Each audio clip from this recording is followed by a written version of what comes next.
Hi guys, we are back in our Best of Boston series, and this time we're going to be doing ramen, and this is one of my favorite topics. Our first stop is in an arcade in the middle of Coolidge Corner in Brookline called Genki Itetsu Ramen. Second, we're going to stop at a place called Tai Chi in Medford. And lastly, we're going to go to one of my community and friend group's favorite ramen joints in Cambridge called Yume Wo Katare. Really excited to try these 3 different places and see what our ramen experience has in store. So I'll see you inside.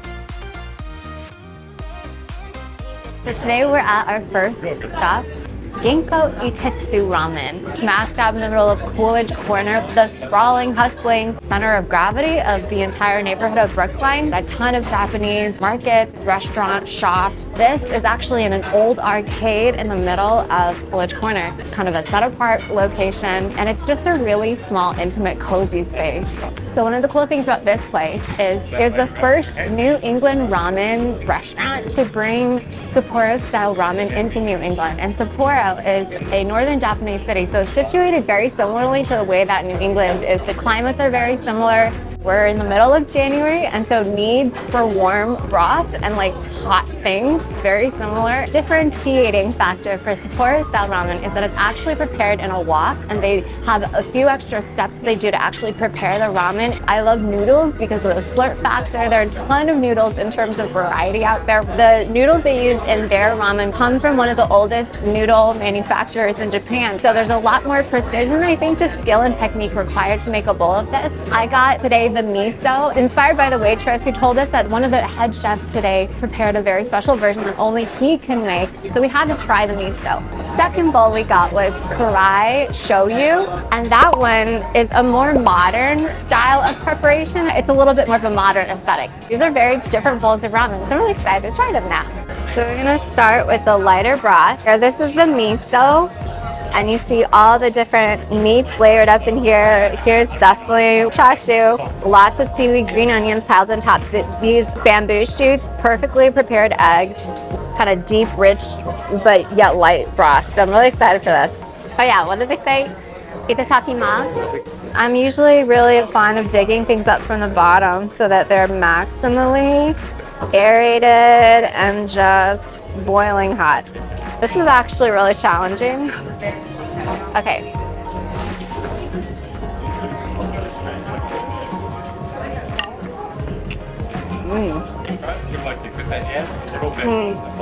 That's really good. You can tell by the color of this broth that there's like more depth in it than just that really clear oil broth. The first thing that I think of when I bite into the noodles is their perfect level of bounciness and chewiness. So it's like Japanese al dente. The noodles still stand out, and they are the star. I'm gonna take this egg and just take a bite out of this too. The middle is just a perfect circle within like the external perimeter of it, which is really fun. This is very impressive. This is a really good bowl of ramen. I think it's just been a while since I've had good ramen. This is very Moorish, which means that you want more as you eat more-ish. It's got that spicy oil congealed around the edges here. You can tell that broth is soaked with spice. So I'm gonna dig inside again. Yeah, I love that kind of chili stain on these noodles. This also is a sample size of what all is in this broth here. You see that film of oil on top? And then underneath all the little elements. I can smell the chili right here. This is very nice. How do you get the infection? That's pretty interesting. Wow. Personally, just that first slurp, I appreciate the depth of the miso pretty significantly more than this, which is surprising because based on the color and the appearance, it feels a ton more saturated. But I actually feel like the spice might take away from the meat experience of this. That meat tastes fantastic. Like fatty, break apart in your mouth, melty, soak that good pork flavor. But I don't think that broth has absorbed the meat the way that the miso broth has. I think that chef did something to the other bowl of ramen that you can't do. When you add spice, it doesn't always necessarily add more depth of flavor, which for me says a lot because I'm a spicy ramen type of person. I'm like a shin ramyun late night slurper. It's still really good. I'm still really hungry. Overall, great environment. You definitely feel like they know what they offer here. Very consistent and very authentic to the type of noodle that they want to bring to New England. We really try to contrast two very different bowls of ramen. Of the two, if you need to pick one because you're a normal person, unlike me, and just want to eat one bowl of ramen instead of two, I would go for the miso. I would go for it and come here until you get the version that one of the head chefs makes. I would say it's the most well-rounded, representative version of the kind of depth and flavor and meatiness and like satisfying broth. You just don't get tired of that flavor. It just keeps hitting you over and over again. Please feel free to let me know if you've tried any other bowls here that have been like top notch for you. This is a fantastic start to our ramen crawl for this weekend. I'm excited to try the next place, so I'll see you guys there.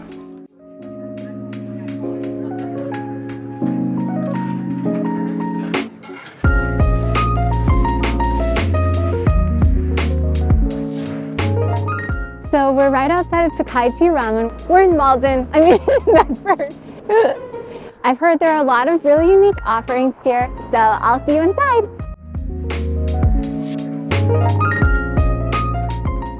We're seated inside Pikaichi Ramen. They recently, 5 years ago in 2017, moved to this location. I feel like they've really preserved their quality and their game. Nestled in a really residential neighborhood area, very easy to miss on the street, but based on my experience of these sorts of neighborhoods, this is where the fire restaurants are. Not in terms of like the spicy ones, but the ones that people find. The waiter recommended, actually we ordered both his two personal favorites, spicy miso ramen, and then we also ordered a yuzu shio ramen. I only recently tried yuzu for the first time, and it is very citrusy and reminds me of a lemon grapefruit. We also ordered a small side curry dish. The flavor profile is phenomenal, apparently. But this is slathered and completely drowning in this curry sauce. Very fragrant, very Japanese curry-like. It's just that rice and just that curry sauce. So you really gotta make sure you don't waste the sauce. It's just slightly spicy. If you've had any sort of curry before, it's got this thicker, earthy, spiced flavor. This one's got a little bit more of like a citrus thing. A little bit of sweet, a little bit of spice, a little bit of sour. There are little pieces of onions, which adds a little bit more brightness to this. So I like it. I'm gonna treat this as an appetizer, appetite opener, appetite lighter, wetter, appetite blocker, appetite opener. We're gonna move on now. In traditional fashion, we're gonna go from lighter to more intense flavor. So we'll start with a yuzu. I'm already like very drawn to the green onion in this broth. And you've got like the seaweed and then some corn on this side. Of course, the chashu. I like the ridges in this chopstick. It looks kind of like a tiki statue. I can smell actually a whiff of the seaweed. Oh, the lighting right here is very helpful for this broth here. It's just swimming in oily goodness.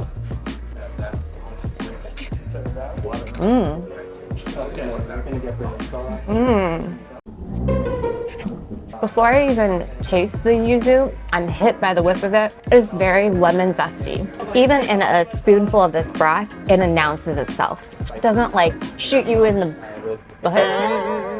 in the mouth. It doesn't shoot you in the mouth. It's very the kind of person that welcomes you in with a warm wave, right? Not like the kind that slaps you in the face and says hi. These noodles, kind of similar to our last restaurant, very absorbent, very bouncy and capable. It does a lot to absorb the flavor of the broth. It plays really well together. This pork, I'm not someone who will like go for pork belly in the supermarket, but if I do ramen, I usually like just a little bit more fat presence. It really soaks up that broth even more, but this flavor is still 100% there. Pretty impressive. I borrowed this language from a friend, but if you like charcoal, meaty flavor, the way that a swordfish, when you grill it, tastes lightly charred, because there's some seaweed in here, this gives a nice charred, porky, meaty, tastes like it's from the sea in like the best way. It's ineffably seafoody, more delicate. Here's the spicy miso. You can see some saffron threads, because I actually know what that is now. We can see a little bit more. I think it might be just some tenon or something. Here's the broth, that more pasty, deep flavor. Pick up a little bit of everything else. Dunk it in there and let it saturate.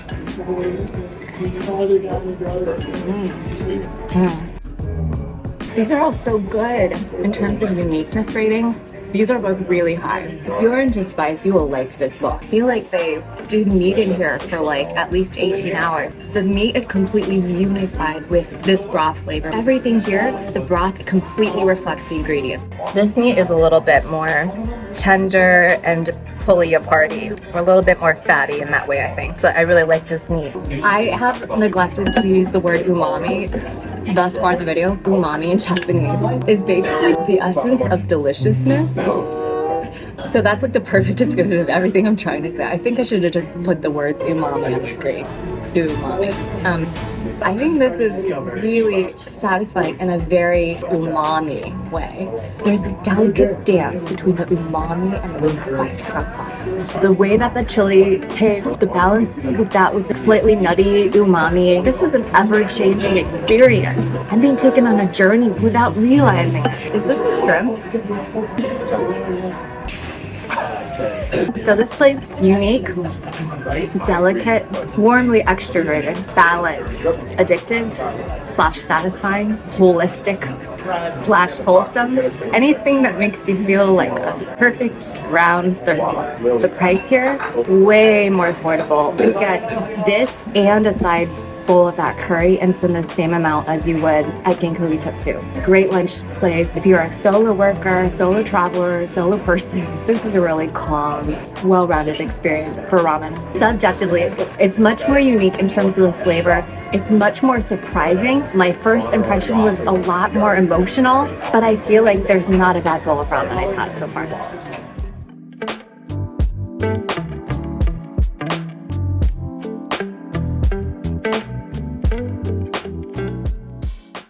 Welcome to Yume Wo Katare. This is our final spot. We got lucky today. Usually there's a line out the door if you're even remotely late. Some people call this a dream workshop because it's not just about the ramen. The name itself, Yume Wo Katare, means speak your dream or tell me your dream. Really brings people back to themselves and really unites people together under a mission. The staff is super committed to something beyond just a bowl of noodles here. And it shows in the menu because there are two options to order here. One form of Jira ramen and then another form of Jira ramen with more pork. It's the exact same recipe across both offerings and you can add delicious garlic if you want. Because this place specializes in Jira ramen, it's a little bit lighter and clearer, but it's filled with bits of pork fat. And so it's actually pretty hard to finish. They grade you here on your performance. I feel the pressure to finish it today. So we're gonna go inside and try our bowl of ramen here and make the very most of it. So let's go.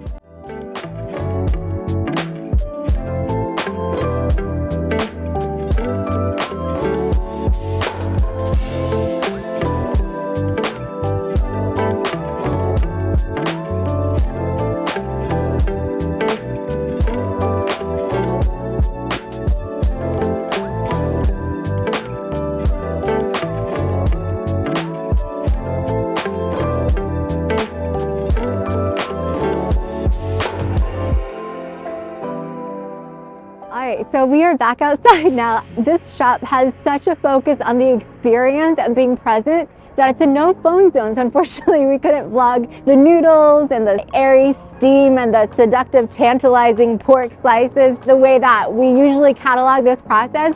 Let's talk about the bowl of ramen. After having that first sniff, that first bite, I just felt pork, like the essence of pork, like a piece of pork or many pieces of pork just came up to me and gave me a very warm hug. They make their noodles fresh every single day. It's probably the closest I've had to hand-pulled noodles in a bowl of ramen. It literally feels like, in the best way, noodle making machine broke and they just rolled out the noodles by hand. So al dente, so textured. In terms of how hearty and porky and warming and homemade it felt, this is your bowl of ramen when you want to taste everything that has to do with pork. Also, if you want just completely no distractions while you're eating your food. Everybody was silent because they were just fixated on finishing their bowl. We got it perfect, by the way, because there's no other option, which means you slurped everything down, you drank every last bit of broth with every last smidgen of pork fat, It was all great. I feel so much warmer now. I think we had a phenomenal experience here. I think of all the 3 places that we have visited during our time, there is no comparing these ramen shops. Personally, Genki Itetsu is a little bit further out. Just for my experience of ramen, it was really solid, really hearty, but nothing too unique. A hard sell because I came from New York City and there was tons of ramen in that city. Number 2 restaurant, Pikaichi, which by the way, I was so excited because it sounds like Pikachu. Their ingredients and the novelty and the innovation of their yuzu in a ramen bowl. The way that chili tasted in your throat when you had the first bite of that soupy ramen, it was pretty unparalleled in terms of the ingredients. At Yume Wo Katare, it is about your experience. At the end, when we finished our bowl of ramen, they asked us to share a dream. And by the way, if you're curious, my dream is to be a bridge builder between all sorts of different kinds of people through food, but also through storytelling and just creating different experiences where people can come together and connect. And you don't have to share your dream, but it's highly encouraged because this is a dream workshop. So the experience here is unparalleled. But I would say the second place, Pikaichi, and Yume Wo Katare, I would definitely come back many, many more times. Hope you guys enjoyed. It was a wild ride, but until next time, thanks and bye.